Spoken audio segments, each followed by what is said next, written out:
This is Trace Hunt Radio, where shocking murders meet thrilling investigations, and the hunt for killers becomes a story you can't turn away from. Listen closely, because the line between hunter and hunted is thinner than you think.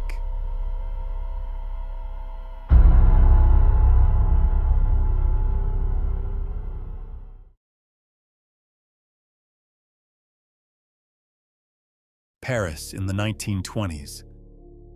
The cafes roared with jazz, the boulevards dazzled with neon, and the world celebrated a new age of progress. Yet beneath the glamour of the Années Folles, in the shadows of backstreets where few dared to walk, a nightmare was taking shape. The city was shaken by a string of murders unlike any it had ever seen. Victims were discovered suffocated, their faces hidden beneath grotesque iron masks bolted tight around their skulls. Each mask was different, twisted, cruel contraptions forged with surgical precision, as though designed not merely to kill, but to humiliate and transform its victims into anonymous, faceless relics. Whispers soon spread of a man obsessed with invention, a figure who moved between the worlds of science, mechanics, and madness. Was he a failed engineer, a deranged surgeon, or perhaps an artist who turned human suffering into his canvas?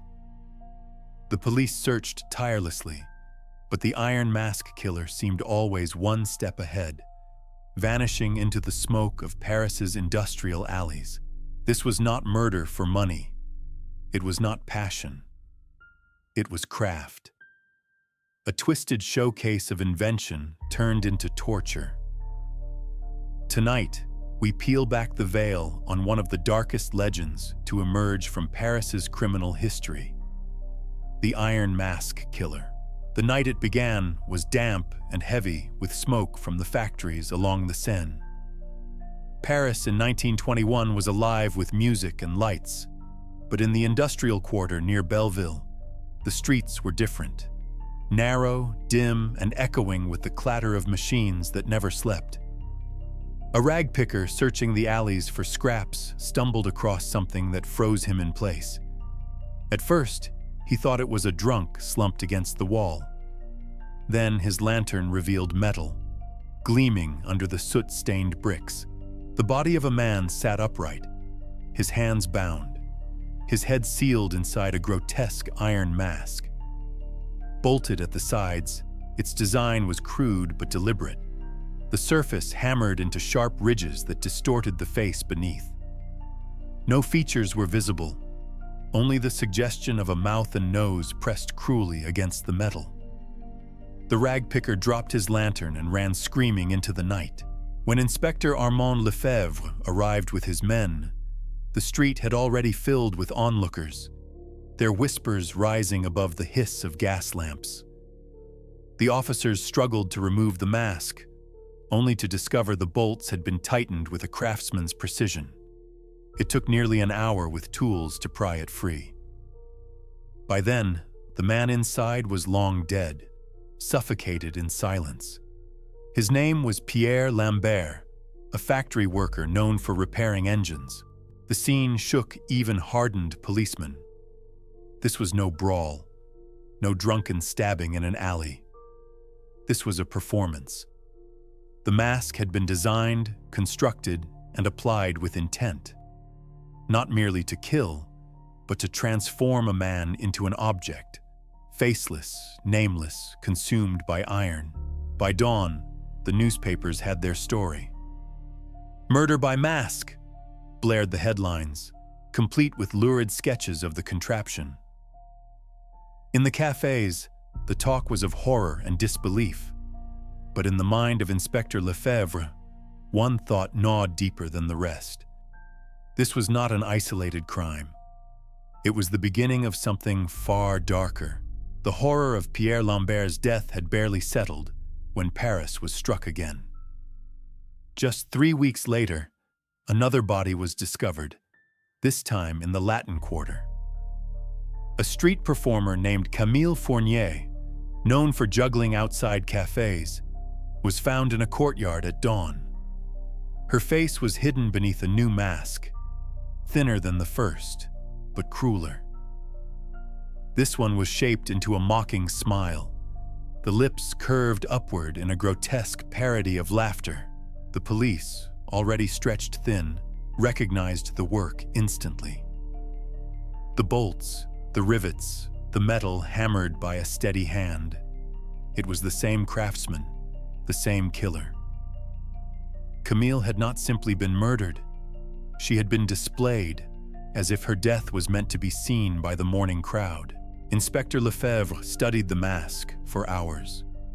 It was smaller, more delicate than Lambert's, but still suffocatingly tight. The precision disturbed him. Whoever built these devices was not improvising. He was designing, experimenting, each killing a new prototype, a new creation forged in steel and death.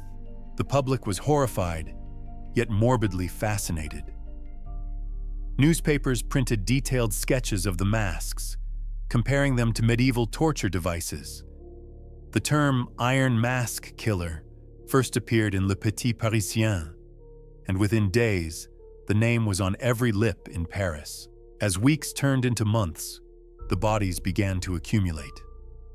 A dock worker found with a mask shaped like a knight's visor, the slits narrowed so tight he suffocated within minutes.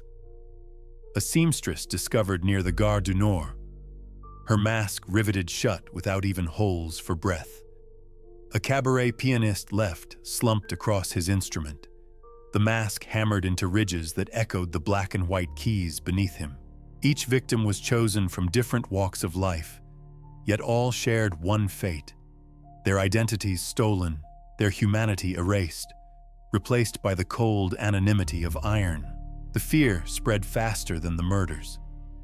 Men who worked in factories glanced nervously at their tools, wondering if one of their own was forging death in secret. Women avoided walking home after dark, convinced the butcher of iron would claim them next. The city that once danced to jazz now whispered of shadows and masks. For Inspector Lefebvre, the pattern was clear. These were not random killings. They were a progression. The killer was refining his art, each mask more elaborate than the last. It was not enough for him to kill. He wanted to perfect his invention, and Paris was his workshop. By the winter of 1922, Paris was no longer simply afraid, it was obsessed. The Iron Mask Killer had claimed half a dozen victims, and with each murder, the masks grew more complex, more deliberate, as if they were blueprints forged in flesh and metal. The killings had become not just crimes, but demonstrations. In the cafes of Montmartre, patrons argued over who the killer might be. Some were convinced he was a machinist from the factories, a man with access to tools and the skill to shape iron with such precision. Others swore he was a disgraced surgeon who had traded scalpels for steel, experimenting on human subjects to satisfy a hunger that medicine could not. A few insisted he was an artist, one of the many eccentric creators who haunted Paris's bohemian quarters, sculpting horror instead of marble. The newspapers delighted in feeding the frenzy. One article declared, "The killer as engineer of death." Another speculated, "An artist of masks, hidden in plain sight." Illustrations showed shadowy blacksmiths hammering at midnight, sparks flying as ghostly victims stood waiting for their turn. The public devoured every word, even as it deepened the terror. Inspector Lefebvre sifted through the theories, but the truth eluded him. The precision of the masks suggested training. The rivets were clean, the bolts symmetrical, the ventilation, or lack thereof, calculated to extend suffering. He summoned engineers from the École des Arts et Métiers, who studied the recovered masks with grim fascination. One noted that the craftsmanship was too skilled for a common laborer, yet too twisted for a sane mind. The idea that haunted Lefebvre most was not who the killer was, but why. The masks were not made in haste. They were not weapons of convenience. They were crafted with care, as if the killer had spent hours, perhaps days, constructing each one. These were not instruments of murder. They were inventions. Prototypes in a series, each an improvement on the last. It was as if the killer considered himself an innovator, a man pushing the boundaries of art and science, turning the human body into a test subject for his creations. The police raided blacksmith shops, machinist guilds, even the basements of eccentric inventors rumored to dabble in strange contraptions. They found nothing. Yet the killings continued, and with each one, the masks grew more theatrical. One victim's mask resembled a medieval executioner's hood. Another mirrored the frozen smile of a theater mask. Each was unique, like a signature. For the public, the Iron Mask killer became less a man than a legend. Whispers spread that he was not a murderer at all, but the ghost of a forgotten prisoner, a nod to the ancient tale of the man in the Iron Mask, returned to take vengeance on the city that had buried him in history. For Inspector Lefebvre, however, there was nothing spectral about the killer. He was flesh and blood, a craftsman of death. And with each new mask, Lefebvre feared he was closing in on perfection, a final design that would eclipse all the horrors that came before. The pressure on the Paris police was suffocating. Each new body brought another headline, another mob at the station doors demanding justice. Inspector Armand Lefebvre, already haunted by the case, threw everything he had into the hunt. His office became a maze of maps, sketches of masks, lists of names pinned in frantic webs of string. Yet no matter how hard he pulled, the threads led nowhere. The first suspect was a blacksmith named Henri Prou. His workshop sat only a few streets from where a victim had been found, and neighbors swore they heard hammering at strange hours of the night. When the police raided his shop, they discovered piles of iron scraps, strange, half-finished shapes scattered across the floor. For a moment, Lefebvre thought he had caught his man. But the truth was far less sinister. Prou had been building custom stove parts for wealthy clients. The hammering that seemed so suspicious was simply the sound of a desperate tradesman trying to earn his living. Prou was released, humiliated, his reputation destroyed by suspicion. The second arrest was even more sensational.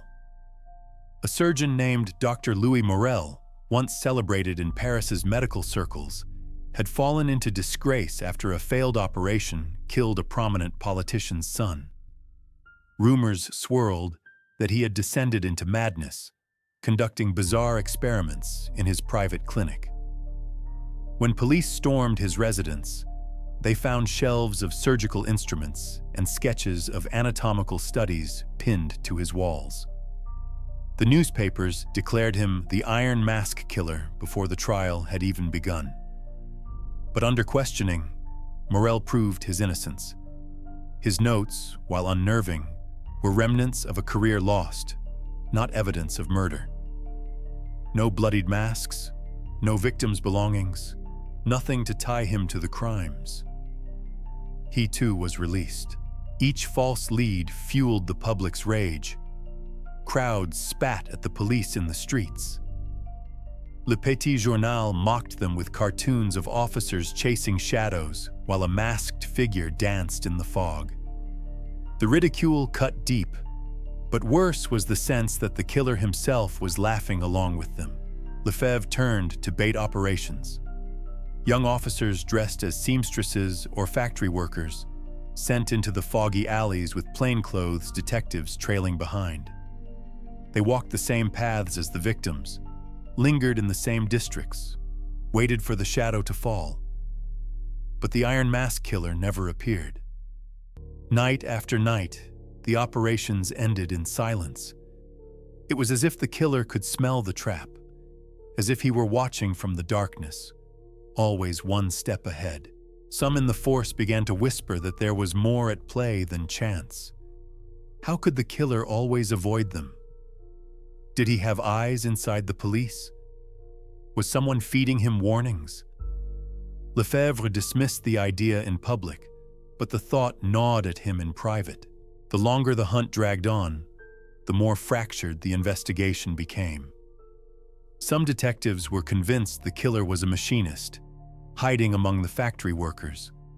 Others swore it was a failed artist, a man twisted by rejection, turning his bitterness into grotesque creations. A few even believed the rumors of a secret society, claiming the masks were part of an initiation ritual, and that the killer was protected by powerful men who would never allow him to be caught. For Lefebvre, every theory was a possibility, but none gave him answers. The only certainty was that the Iron Mask killer was still out there, building, refining, preparing his next creation. And with each mask, he seemed to grow bolder. One chilling night, a cab driver came forward with a story. He had picked up a tall man cloaked in black near the scene of a recent murder. The passenger smelled faintly of iron and smoke. He gave no destination, only asked to be driven toward the Seine, where he stepped out into the fog and vanished.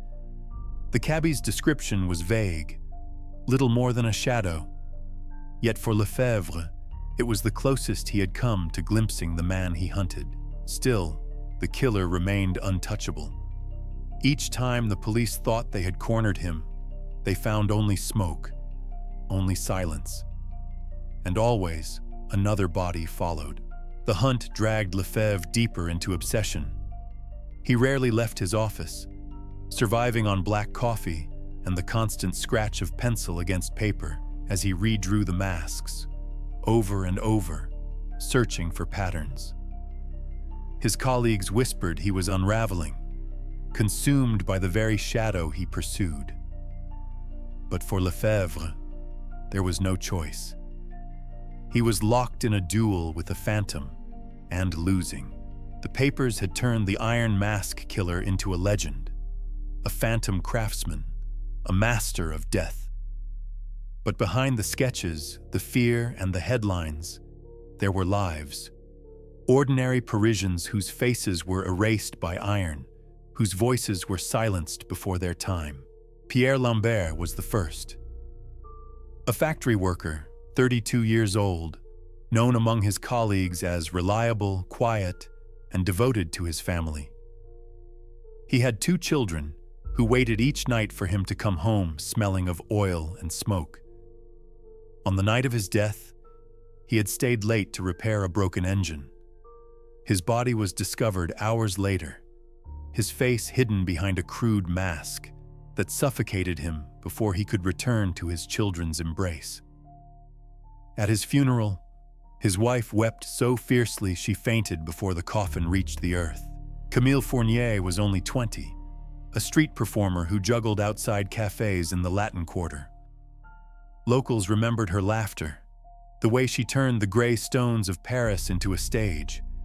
She dreamed of saving enough to join a theater troupe, to see her name on a poster rather than shouted in the street. Instead, she was found with a mask shaped into a grotesque smile, as though the killer had twisted her joy into mockery. Her friends placed flowers and juggling pins at the spot where she last performed. Then there was Marie-Claire Dubois, a seamstress of 27. Her co-workers recalled her patience, her steady hands stitching gowns for the wealthy women of Paris. She lived in a cramped room above the shop, her life a cycle of needle and thread. When her body was discovered near Gare du Nord, her mask bore no holes, no slits, a suffocating prison of metal that stole her final breath. For weeks after, her colleagues refused to work past sundown, the sound of their sewing machines falling silent at dusk. One of the most haunting deaths was that of Julien Marchand, a cabaret pianist. Known for his quick fingers and his smile, he played each night at a smoky bar in Montmartre, filling the air with jazz as couples danced. His body was found slumped across his piano, the mask hammered into ridges that echoed the black and white keys beneath him. It was as though the killer had chosen to silence him on the very stage where he had once given life to the city's knights. Each victim had a name, a life, a circle of loved ones left shattered. Yet in the newspapers, they became symbols, reduced to sketches of masks, to headlines about terror. Inspector Lefebvre never forgot this. On his desk, he kept their photographs. Not the crime scene images, but portraits given by grieving families. He studied them each night, whispering their names as he traced the cold outlines of the masks pinned to his walls. To him, this was not merely a hunt for a killer. It was a duty to the dead, to the laughter of Camille, the quiet strength of Pierre, the dreams of Marie-Claire, the music of Julien.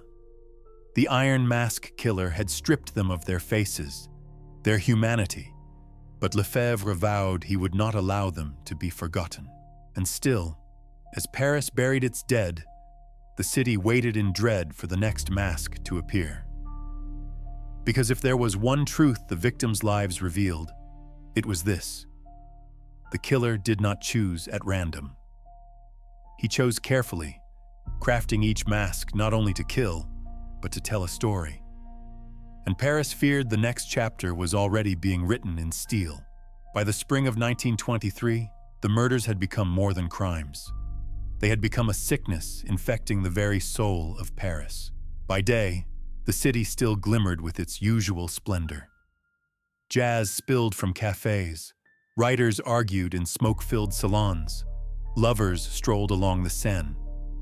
But when dusk arrived and the fog began to creep between the narrow streets, Paris changed. Doors slammed shut, shutters locked tight, and the boulevards emptied. The city of light, once proud of its endless nights, now smothered itself in silence after sundown. The fear was not confined to the back streets where the bodies were found. It stretched into the gilded neighborhoods, into the halls of power. Seamstresses refused to walk home alone.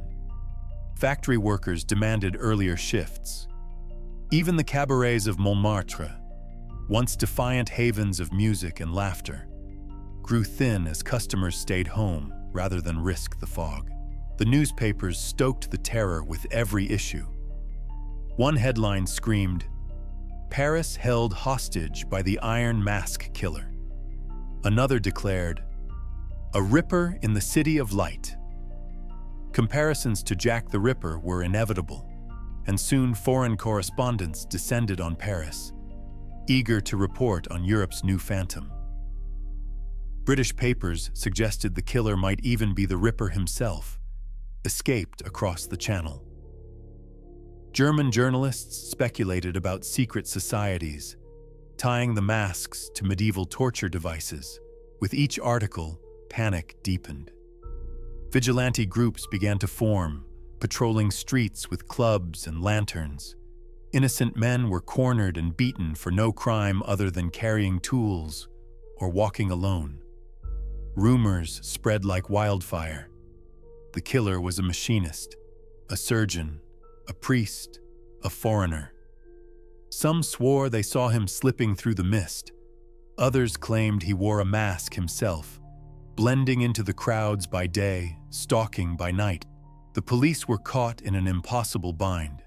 Every raid, every arrest that ended without results, further eroded the public's trust. Inspector Lefebvre, once respected for his tenacity, was now mocked in caricatures as a blind man chasing shadows.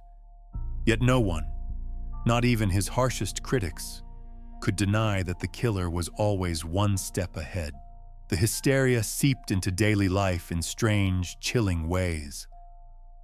Mask shops, once suppliers for masquerade balls and theater troupes, saw their businesses collapse as people recoiled from the very sight of them. Families nailed iron bars across their doors, convinced that steel could protect them from steel. And in whispers across the city, an old legend returned. The tale of the man in the iron mask, reborn as a killer haunting the streets of modern Paris. The line between fear and fascination blurred. Some collected newspaper sketches of the masks as though they were grotesque trading cards. Others gathered at crime scenes after the police left, staring at the cobblestones as if the killer's shadow might still linger there. Paris was addicted to its own terror, unable to look away even as it trembled. For Inspector Lefebvre, the panic was as dangerous as the killer himself. The Iron Mask had become more than a murderer.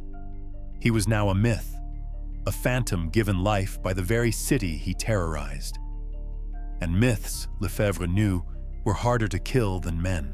By now, the masks themselves had become as infamous as the murders. Each one was different, a new variation, a new grotesque design hammered into existence. To the public, they were the killer's calling card. To the police, they were the only clues he left behind. Inspector Lefebvre ordered every recovered mask to be stored in the police archives, guarded and catalogued like relics of war. At night, he walked the rows of evidence, staring at them under the flickering light of lanterns. To others, they were simply instruments of death, but to Lefebvre, they were words in a language he had not yet learned. Some masks bore no holes at all, suffocating their victims within minutes. Others were slitted just enough to prolong life, forcing the victim to wheeze and gasp until death finally claimed them. A few were shaped with deliberate expression, a smile, a scream, a blankness that stripped away identity. They were not random. Each mask told a story. Lefebvre consulted engineers, who marveled at the precision. The rivets were clean, the bolts uniform, the metal shaped with both strength and delicacy. These were not the work of an amateur. One machinist remarked, "The man who built these was trained. He thinks in blueprints." Scholars of history saw something older. They compared the designs to medieval torture devices, iron maidens, and scolds' bridles once used to silence and punish. Others noted their resemblance to theater masks, as if the killer was staging macabre performances in the streets of Paris. The most disturbing discovery came when Lefebvre noticed subtle engravings hidden along the edges of two masks, markings that resembled numbers. Could they be serial numbers, or part of a sequence? The thought chilled him. What if the killer wasn't improvising, but working towards something? Each mask an iteration, each murder a step toward a final invention. The newspapers seized on the theory. "Killer as engineer," one declared. "Each victim a prototype," screamed another. The city shuddered at the idea that the murders were not acts of passion or rage, but experiments. Cold, methodical, endless. And then came the letters. Scrawled in uneven ink, delivered to police stations and newspapers alike, they seemed to mock the investigation. One contained a sketch of a mask never yet seen, accompanied by the words, "The next will breathe music." Days later, pianist Julien Marchand was found slumped over his instrument, his mask etched with ridges mimicking piano keys. It was no longer enough to say the killer left a signature. His murders were becoming a dialogue, a twisted conversation with the city, with the press, with Inspector Lefebvre himself.